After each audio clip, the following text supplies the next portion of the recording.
চলচ্চিত্ৰ বঁটা প্ৰদান অনুষ্ঠান কাঞ্চনজংঘা ছবিখনত গোৱা পাঞ্চনা শীৰ্ষক গীতটোৰ বাবে শ্ৰেষ্ঠ গায়ক হিচাপে ৰুদ্ৰ বৰুৱা বঁটা লাভ কৰা জনপ্ৰিয় কণ্ঠশিল্পী জুবিন গাৰ্গে ৰাজ্যিক চলচ্চিত্ৰ বঁটা প্ৰদান অনুষ্ঠানত উপস্থিত হৈ বঁটা গ্ৰহণ কৰি হাৰ্টথ্ৰব জুবিন দাই যিখিনি কথা ক'লে সঁচাকৈ সেইখিনি এজন মহান শিল্পীয়ে ক'ব পাৰে। আহকচোন জুবিন দাই কি কৈছিল শুনো।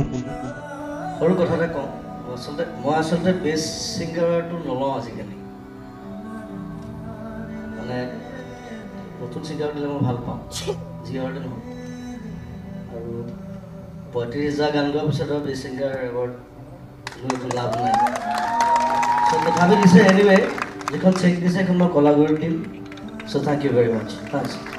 প্লেবেক ছিংগাৰ মেইল লাভ কৰিছে কাঞ্চনজংঘা চিনেমাৰ বাবে জুবিন গাৰ্গে। জুবিন দা আমাৰ মাজত উপস্থিত আছে, তেখেতক আমি মঞ্চলৈ স্বাগতম জনাইছোঁ।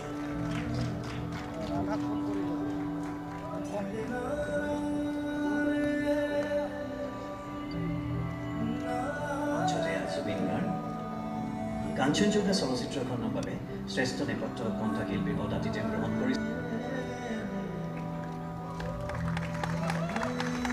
একাংশই জুবিন দাক যি টি কথা কৈ থাকে বুলি যথেষ্ট সমালোচনা কৰি থকা দেখা যায়, কিন্তু জুবিন দাই বহু দৰকাৰী আৰু গুৰুত্বপূৰ্ণ কথাও কিন্তু কয়। আনহাতে বঁটা প্ৰদান অনুষ্ঠানত সীমান্ত দাই জুবিন দাক বঁটা দি থকা দৃশ্যটো দেখি এটা কথা মনলৈ আহিল। সীমান্ত দাই যিখিনি সময়ত সংগীতৰ জগতখনলৈ আহিছিল, সেই সময় বা আজিৰ সময়তো যিখিনি কণ্ঠশিল্পীয়ে গীত গাবলৈ ওলাই আহিছিল, অধিকাংশই জুবিন দাৰ গান শুনিয়ে ডাঙৰ হোৱা। একাংশই জুবিন দাক আইডল হিচাপে লৈ সংগীত জগতখনত কিবা এটা কৰিম বুলি ওলাই আহিছে। তেনে ক্ষেত্ৰত বঁটা প্ৰদান অনুষ্ঠানত গুৰুৰ হাতেৰে শিষ্য ল'ব পাৰিব লাগিছিল বঁটা, কিন্তু বেছি নকওঁ, কি ক'ব খুজিছো বুজিছে চাগে।